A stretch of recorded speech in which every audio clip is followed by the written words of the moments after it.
356. சுவாசமுள்ள யாவும் கர்த்தரை துதிப்பதாக. ஒரு நிமிடம் கர்த்தரை நோக்கிட்டோம். எங்களை அதிகமாய் நேசித்து வழிநடத்துகிற அன்பின் ஆண்டவரே, இந்த அருமையான பரிசுத்தமான மரமகிழ்ச்சி நாளுக்காக நன்றி செலுத்துகிறோம்.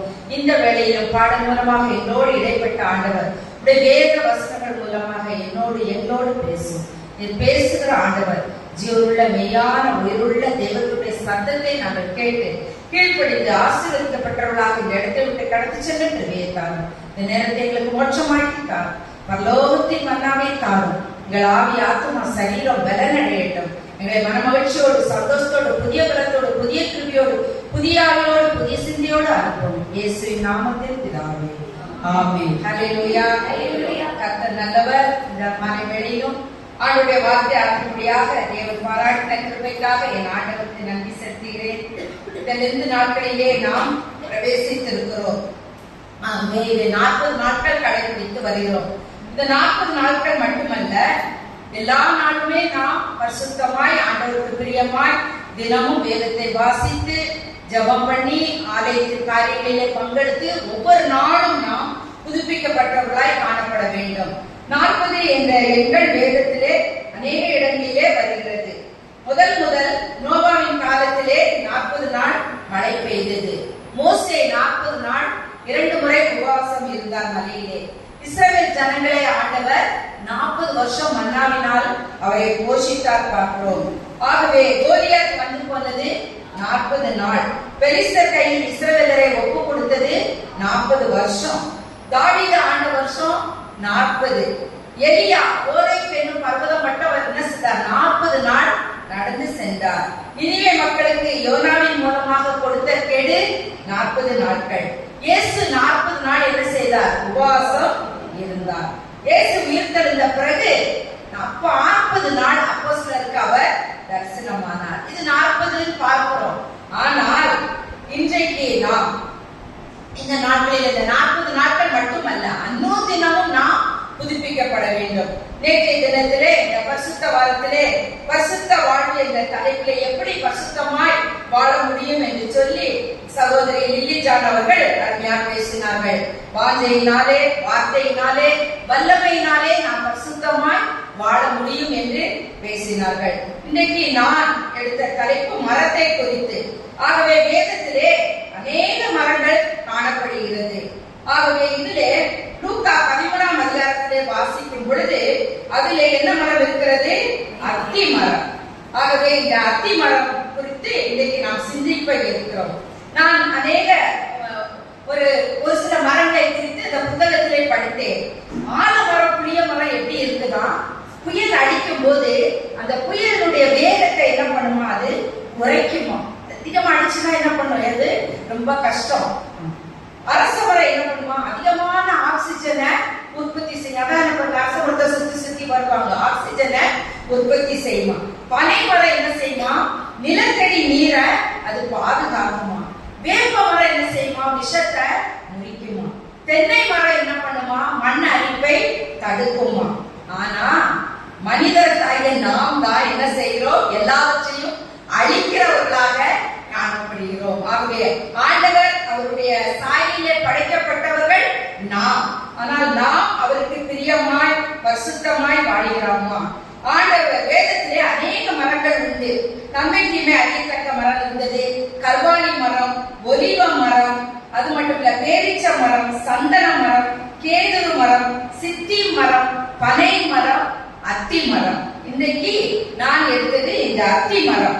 முதலாவது நாம் பார்க்கும் பொழுது இந்த அத்தி மரம் 13ஆம் அதிகாரம் 6ஆம் வசனத்தை யாராவது வாசிக்கலாம். அப்பொழுது அவர் ஒரு உவமையையும் சொன்னார். ஒருவன் தன் திராட்சை தோட்டத்தில் ஒரு அத்தி மரத்தை நட்டிருந்தான். அவன் வந்து அதிலே கனியை தேடின போது ஒன்றும் காணவில்லை. ஒருவன் திராட்சை தோட்டத்திலே என்ன பண்ணான்? அத்தி மரத்தை நட்டிருந்தான். திராட்சை தோட்டத்திலே எதைதான் நடணும்? திராட்சை செடி தான் நடணும். ஆனா அத்தி மரத்தை நட்டுறான். அப்போ அந்த அத்தி மரத்திற்கு ஒரு அந்தஸ்தை, உயர்வை அங்கே கொடுப்பதாக பார்க்கிறோம். ஆகவே நிலைமைக்கு மிஞ்சிய ஒரு காரியம் அந்த திராட்சை தோட்டத்துல அந்த அத்தி மரம் நட்டதுனால ஒரு மேலான ஒரு காரியம் அந்த கிடைச்சது யாருக்கு? அத்தி மரத்திற்கு. ஆனா அந்த அத்தி மரம் என்ன பண்ணுச்சு? அந்த கனி ஒன்றுமே காணல. நட்டு வச்சிருந்து அது பிரயோஜனம் இல்லாமல் காணப்பட்டதே பார்க்கிறோம். இன்னைக்கு நம்முடைய வாழ்விலும் கூட கர்த்தர் நமக்கு தகுதிக்கு மேலாக நம்மை தகுதிப்படுத்தி நம்மை ரட்சித்து அவருடைய பிள்ளைகளாக மாற்றி யாருக்கு கிடைக்காத சாக்கியம், வாக்கியம், மேன்மை, கிருபை, எவ்வளவோ அற்புத அதிசய ஆசீர்வாதங்களை தந்திருக்காரு. ஆனா நமக்கு எவ்வளவு தந்தாலும் நமக்கு என்ன இல்லை? திருப்தி இல்லை, குறை சொல்லுகிறோம். ஆகவே ஆண்டவரை துக்கப்படுத்துகிறவர்களாக காணப்படுகிறோம். மேலான கிருபையை ஆண்டவர் நமக்கு கொடுத்திருக்கிறார், நமக்கு தயவு காட்டி இருக்கிறார், நம்மை ரட்சித்திருக்கிறாரே, அவருடைய பிள்ளையாக மாற்றி இருக்கிறாரே, இயேசுவின் பிள்ளைகள் என்ற அந்த சாக்கியத்தை கொடுத்திருக்கிறார். இது ஒரு மேலான கிருபை. ஆகவே அநேக நேரம் உலகத்திலேயே மிகப்பெரிய ஆசீர்வாதம் என்னது? நம்முடைய ரட்சிப்பு தான். இயேசுவின் பிள்ளைகள் என்ற அந்த ஆசீர்வாதம். ஹல்லேலூயா. ஆகவே அந்த ஆசீர்வாதம் தான் மேலான ஆசீர்வாதம். சொத்து, சுகம், எல்லாம் இருந்தாலும் கூட நம்முடைய உள்ளத்துல இயேசு இல்லைன்னா நம்ம வேஸ்ட்.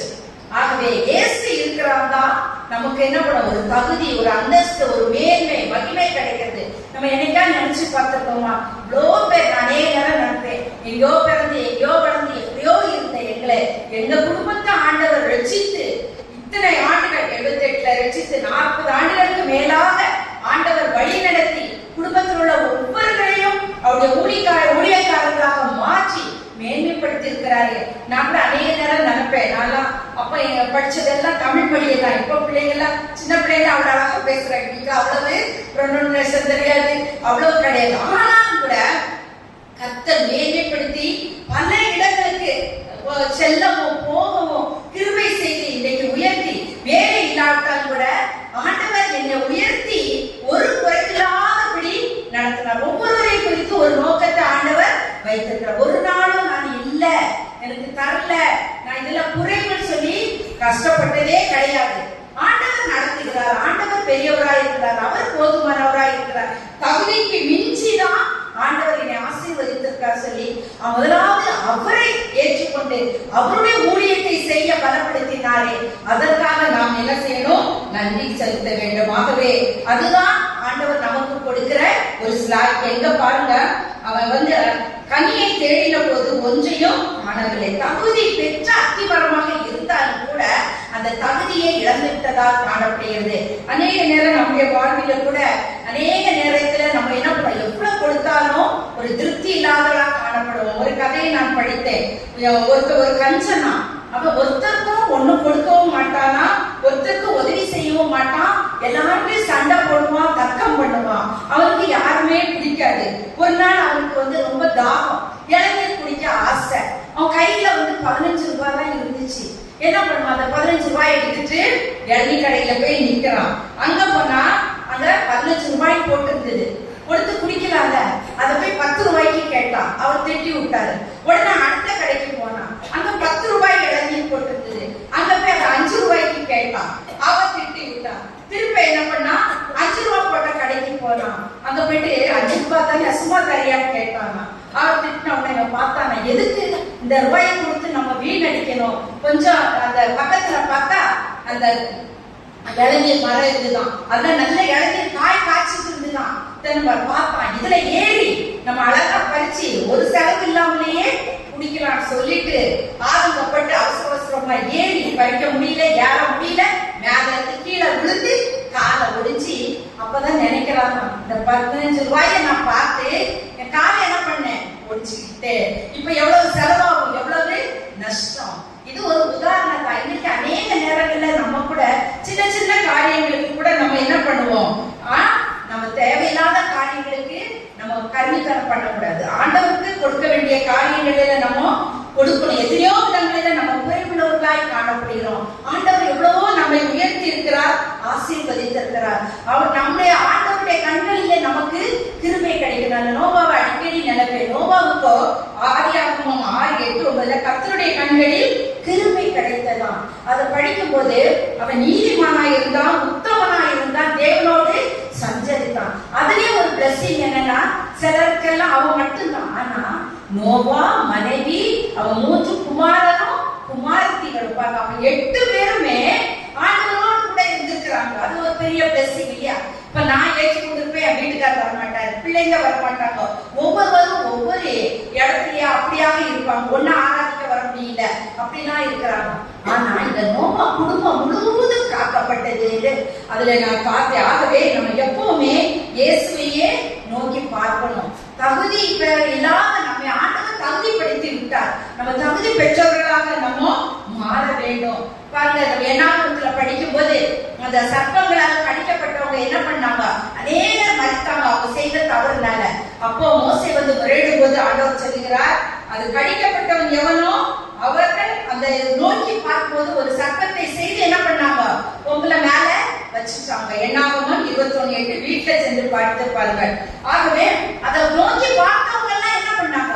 பிழைத்தார்கள். இன்றைக்கு நம்முடைய வாழ்விலே கூட எவ்வளவு கவலைகள், கஷ்டங்கள், போராட்டங்கள் இருந்தாலும் அந்த இயேசுவை நோக்கி பார்க்கும்போது, சிலுவையை நோக்கி பார்க்கும் பொழுது ஆண்டவர் நம்மை தகுதிப்படுத்துகிறவராய் இருக்கிறார்கள். ஆகவே நம்ம அநேக நேரத்துல பாதிக்கப்படும் போது, தேவைப்படும் பொழுது இயேசுவையே நோக்கி விசுவாசத்தோடு அவருடைய சிலுவையை நோக்கி பார்க்கணும். அந்த சிலுவையை அதை நோக்கி பார்த்தவர்கள் தான் பிழைக்கப்படுவார்கள். பாருங்கள், ஏவாள் வந்து என்ன செய்தால் அவருடைய பார்வை அந்த படத்தின் மேல இருந்ததுனால அந்த மனுக்குலமே பாவத்துக்கு உள்ளானதை நாம் பார்க்கிறோம். ஆகவே நாம் அப்படி இருக்கக்கூடாது. நமக்காக உயர்த்தப்பட்ட சிலுவையிலே மரித்து 3ஆம் நாள் உயிர்த்தெழுந்து இன்னைக்கு உயிரோடு இருக்கிற ஜீவனுள்ள வல்லமை உள்ள தேவனை நோக்கி பார்க்கிறவர்களாக இருக்கும் பொழுது நம்முடைய பாவங்கள், சாபங்கள் எல்லாம் என்ன பண்ணும்? மாறும். கர்த்தர் நம்மை ஒருபோதும் கைவிடவே மாட்டார். அவர் நம்ம அநேக நேரம் நம்மை நேசிக்கிறார், நம்மை வழி நடத்துகிறார், நம்மை போஷிக்கிறார். அநேக பேர் என்று சொல்லுவாங்க, எப்படி இவ்வளவு தைரியமா உண்டியா இருந்துச்சு, எல்லாம் போறீங்க, பரவாயில்லையே அப்படி போறதுனால, ஊழியத்துக்கு போறதுனால, ஓடுறதுனால எனக்கு சில கவலைகள் இருக்காது, சில போராட்டங்கள் இருக்காது, சில எண்ணங்கள் இருக்காது. அவருடைய ஊழியத்தை செய்யும்போது நம்ம பலப்படுத்துகிறார், திடப்படுத்துகிறார், ஆசீர்வதிக்கிறார். நமக்கு எவ்வளவோ தகுதிகளை ஆண்டவர் தந்திருக்கிறார். ஆகவே நாம் என்ன செய்ய வேண்டும்? தகுதி பெற்ற அந்த அத்தி மரமாக காணணும். இந்த மரம் தகுதி பெற்ற அத்தி மரம், அது வந்து தவறி விட்டது, அப்படி இருக்கக்கூடாது. இரண்டாவதாக 6ஆம் வசனத்தை வாசிங்கள். 13:6 லூக்கா 13:6.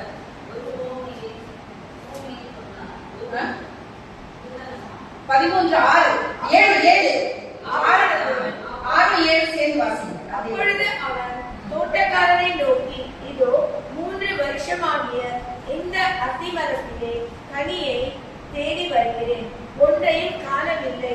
இதை வெட்டி போடு, இது நிலத்தையும் ஏன் கெடுக்கிறது என்றார். ஆமென். ஆகவே மேல பார்க்கும்போது ஆறாவதுல அவர் வந்து என்ன பண்ணாரு? கனியை தேடினாரு. முதல்ல தகுதியை கொடுத்தாரு. என்ன? திராட்சை தோட்டத்துல அத்தி மரத்தை நட்டாரு, தகுதி கொடுத்தாரு. ஆனா அது கனி கொடுக்காதபடி என்ன ஆயிடுச்சு? தவறி விட்டது. கனி தராத அத்தி மரமாக மாறி விட்டது. தேடுற போது ஒரு கனியும் கொடுக்கல. சொல்றாரு, அதை என்ன பண்ண? 3 வருஷமா இந்த அத்தி மரத்துல நான் கனியை தேடினேன். 3 வருஷம் தேடியும் கூட அது ஒரு கனியை என்ன பண்ணல? கொடுக்கல. இன்னைக்கு நம்ம ரட்சிக்கப்பட்டு எவ்வளவு வருஷம் ஆகுது. நம்ம எத்தனை பேரை ஆண்டவருக்குள்ள கொண்டு வந்திருக்கிறோம், எத்தனை பேரை ஆலயத்துக்கு அழைத்திருக்கிறோம், எத்தனை பேருக்கு இயேசுவை குறித்து சாட்சி சொல்லியிருக்கிறோம், எத்தனை பேருக்கு அவருடைய அன்பை நம்ம காட்டி இருக்கிறோம். அதுதான் மேலான காரியம். எதற்காக நம்மை ஆண்டவர் ரட்சித்தார்? நாம் அவருடைய பிள்ளைகளாக மட்டுமல்ல, அநேக ஆண்டவருக்குள்ள நம்ம கொண்டு வருகிறவர்களாக காணப்படணும். பாருங்க, இங்க வளர்ச்சி இல்ல. இந்த அத்திமரம் என்ன செய்யுது? நிலத்தையும் கெடுக்கிறதுன்னு சொல்றாரு. இன்னைக்கு நாமும் வரமாட்டோம், ஆலயத்துக்கு வரவங்களையும் வர விடாம பண்ணுவோம். அப்படி நம்ம இருக்கக்கூடாது. மற்றவர்களுக்கு நம்ம சாட்சியாக காணப்பட வேண்டும். மத்தேயு 3:10 சொல்லப்பட்டிருக்கிறது, நல்ல கனி கூடாத மரம் எல்லாம் வெட்டுண்டு அக்னியிலே போடப்படும். ஆகவே யோவான் 15:5 சொல்லுகிறது, ஒருவன் என்னிலும் நான் அவனிலும் நிலைத்திருந்தால் அவன் மிகுந்த கனிகளை கொடுப்பான். அநேக நேரங்களில் நம்ம என்ன செய்கிறோம்? தவறுகிறோம். ஏன்? நமக்கு உலகத்தின் காரியங்கள்ல உலக தேவைதான், ஆனால் நமக்கு ரொம்ப ஆசை, அது மேல ஒரு வாஞ்ச, ஆண்டவர் மேல ஒரு தாகம், ஒரு எண்ணம், ஒரு விருப்பம். சரி போலாம், டைம் இருந்தா போலாம் சொல்லி மற்ற காரியங்களுக்கு முக்கியத்துவம் கொடுப்பான். மத்தேயு 6:33 என்ன சொல்லிக்கிறது? முதலாவது தேவனுடைய ராஜ்யத்தையும் அவருடைய நீதியும் தேடுங்கள், அப்பொழுது இவைகள் எல்லாம் உங்களுக்கு கூட கொடுக்கப்படும். முதலாவது யாரை தேடுறோம்? முதல்ல நம்ம ஜெபம், வேத வாசிப்பு, ஆலயம், ஆண்டவர் அடுத்த காரியங்களில் முன்னுரிமை முதலிடம் கொடுக்கும் போது ஆண்டவர் நம்மை ஒருபோதும் கைவிடவே மாட்டார். பிள்ளைகளை கூட நம்ம அழைத்து வரணும். அதுல தொந்தரவு பண்ணுத, கஷ்டம் கொடுக்குதுன்னு சொல்லி விட்டுட்டு வரக்கூடாது.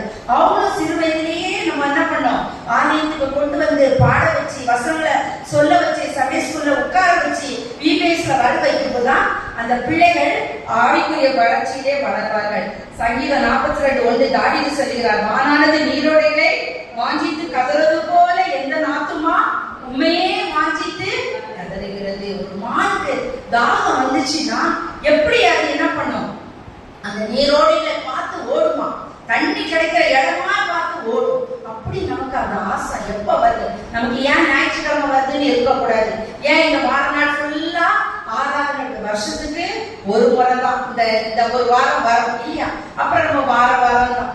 ஆகவே அப்படி இல்லை, நம்ம நாள்ல 24 மணி நேரத்துல 2 மணி 40 நிமிஷம் தசமபாகம் கொடுப்போம். எங்க மாமியார் அடிக்கடி சொல்லுவாங்க, ஜபம் கூட 2 மணி 40 நிமிஷம் பண்ணணும் பாங்க, அதுக்கும் தசமபாகம் கொடுக்கணும்னு சொல்லி அவங்க பண்ணுவாங்க, பார்த்திருக்கிறேன். ஆகவே நம்ம நேரங்கள், நம்ம காலங்கள் எல்லாம் நம்ம ஜபிக்க, வேதத்தை வாசிக்க, ஆண்டவர் எடுத்த காரியங்கள்ல நம்ம முதலிடம் கொடுக்கிறவர்களாய் காணப்படணும். ஆகவே எந்த சூழ்நிலை, எவ்வளவு சோதனைகள், கஷ்டங்கள், பிரச்சனைகள், போராட்டங்கள் வந்தாலும் நம்ம தவறவே கூடாது. இந்த பாருங்க, இதுல கனியை தேடியும் ஒன்றையும் காணல, அது மட்டும் இல்லாம நிலத்தையும் கெடுக்கிறதுன்னு பார்க்கிறோம். ஆகவே நாம ஆண்டவருக்குள்ள இருக்கணும், மற்றவர்களையும் நம்ம என்ன பண்ணணும், ஆண்டவருக்குள்ள கொண்டு வரணும். நம்ம தான் யாரும் தவறுதற்கு நம்ம இடரலா இருக்கவே கூடாது. ஆகவே நம்முடைய உள்ள இருதயத்துல சுத்தம் உள்ளவர்கள் வாக்கியவர்கள், அவர்கள் தேவனை தரிசிப்பார்கள். மூன்றாவதாக 13:8 வாசிங்க.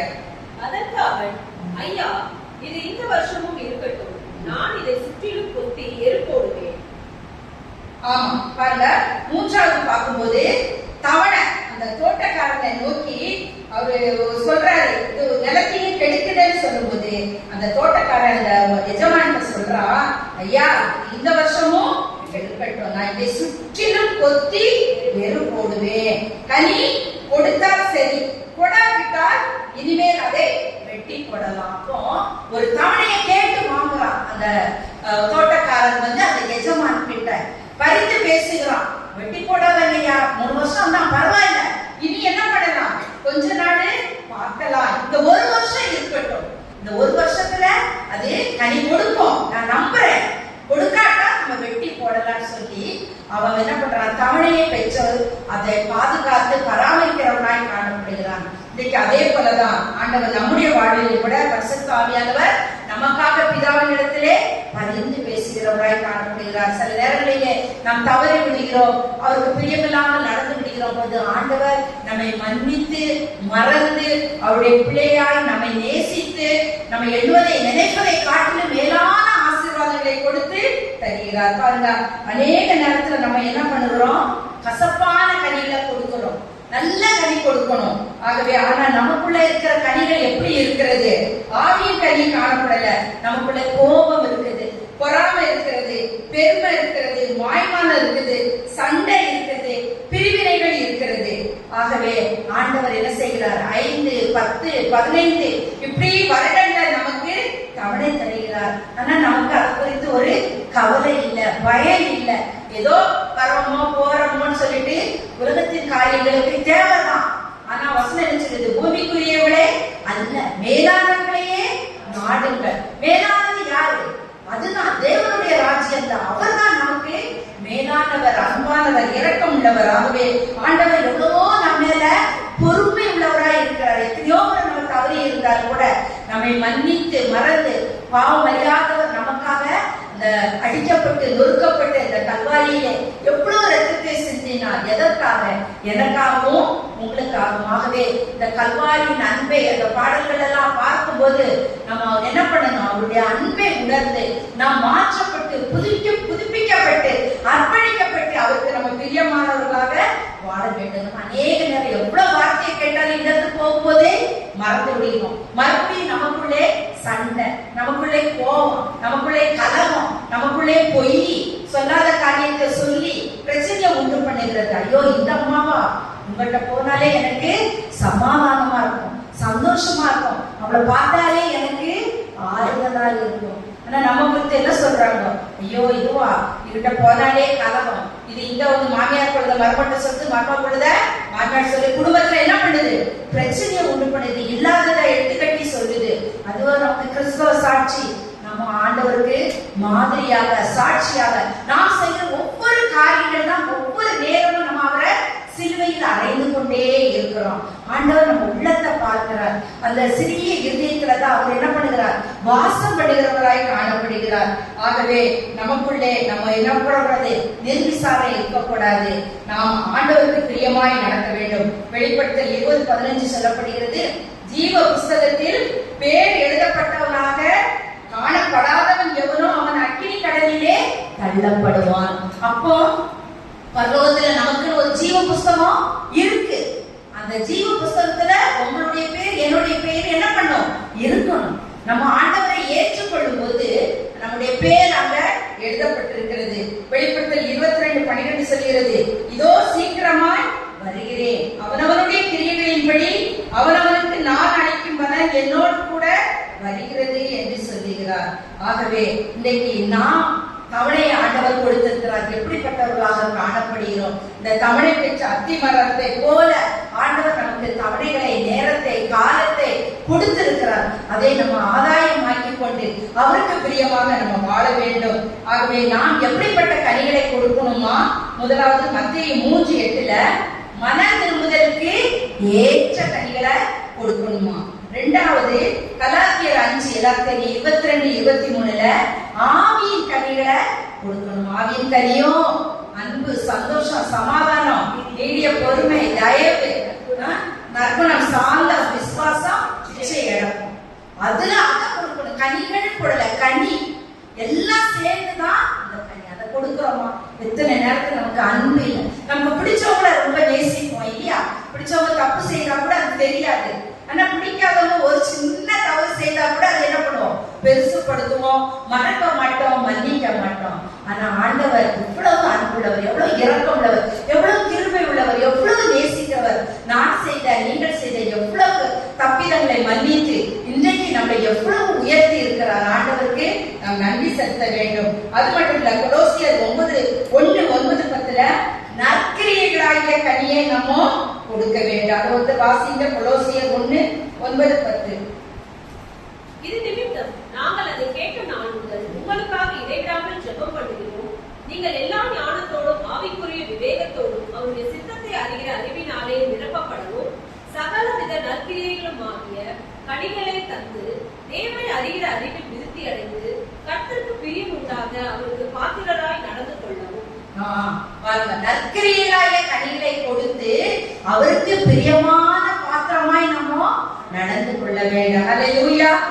அது மட்டும் இல்ல, எபிரேயர் 13:15 சொல்கிறது, உதடுகளின் கனியாகிய ஸ்தோத்திர பலியை நம்ம செலுத்தணும். வாயை மூடிக்கிட்டே இருக்கக்கூடாது. ஸ்தோத்திரம் ஜெபம் செய்யும் போது நம்ம எல்லா ஆண்டவருக்கு என்ன பண்ணணும்? ஸ்தோத்திரம் ஸ்தோத்திரம் சொல்லணும். சொல்லி ஆண்டவரை நம்ம மகிமைப்படுத்தணும். அது மட்டும் இல்ல, யோவான் 15:14 ஆத்துமாக்களின் கனிகளை நம்ம கொடுக்கணும். ஆகவே இப்படிப்பட்ட கனிகளின் மேல் தான் ஆண்டவர் பிரியமாய் காணப்படுகிறார். ஆகவே இந்த மாத வேளையிலே ஆண்டவருடைய சாயலிலே படைக்கப்பட்ட நாம் அவருக்கு பிரியமாக பயனுள்ளவர்களாக வாழ்கிறோமா? இல்லாவிட்டால் எதை குறித்தும் அக்கறை இல்லாதவர்களாக நிர்விசாரமாய் நாம் வாழ்கிறோமா? இப்பவுமே 2 காரியம் எப்பவும் முடிவு சொல்றேன். ஒரு நன்மைனா ஒரு தீமை இருக்கும், ஒரு இருளுனா ஒரு வெளிச்சம் இருக்கும், ஒரு நீதினா அநீதி இருக்கும், ஒரு குறுகலான பாதைனா ஒரு அகலமான பாதை இருக்கும், மோட்சம்னா நரகம் இருக்கு. ஆகவே நம்ம எதை தேர்ந்தெடுக்கிறோம் அது நம்முடைய கருத்துல தான் இருக்கிறது. ஆகவே இந்த மாலை வேளையில நாமே ஆராய்ந்து பார்ப்போம், நம்மை அர்ப்பணிப்போம். இந்த தவச நாள் 20 வருடத்தை ஆண்டவர் கூட்டி கொடுத்திருக்கிறார். இந்த நாட்களோடு முடிவதல்ல, ஈஸ்டரோடு முடிவதல்ல. ஒவ்வொரு நாளுமே நம்ம என்ன பண்ணணும்? புதுப்பிக்கப்படணும். ஆண்டவருக்கு பிரியமாய் நாம் வாழ வேண்டும். ஆகவே இந்த அத்திமரம் தகுதி பெற்ற அத்திமரமாக இருந்தது, தவறிவிட்ட அத்திமரமாக இருந்தது, தவளை பெற்ற அத்திமரமாக இருந்தது. ஆண்டவர் கூட நம்மை தகுதிப்படுத்திருக்கிறார். அநேக நேரங்களிலே நாம் தவறிவிட்டாலும் ஆண்டவர் நம்மை மறுபடியும் சேர்த்து அணைத்து ஆசீர்வதித்திருக்கிறார். கொடுத்த தவணைகளிலே நாம் அவருக்கு பிரியமாக சாட்சியாக நம்ம வாழ்கிறோமா? அது நம்முடைய கருத்துல தான் இருக்கிறது. ஆகவே இந்த மாலை வேளையிலே அனுதினமும் நமக்காக அளிக்கப்பட்ட இயேசுவை கல்வாரியின் அன்பை ஒவ்வொரு நேரமும் எண்ணி எண்ணி எண்ணி துதித்து அவருடைய இரத்தத்தினால் ஒவ்வொரு நாளும் நம்முடைய பாவங்கள் கழுவப்பட்டு பரிசுத்தமாக்கப்பட்டு அவருக்கு பிரியமாய் சாட்சியாக வாழும் பொழுது கர்த்தர் பெரிய காரியங்களை செய்வார். நாமும் அவருக்கு பிரியமான நற்கனிகளை கொடுத்து அவருக்கு சாட்சியாக வாழ ஆண்டவர் நமக்கு உதவி செய்வாராக. ஆமென்.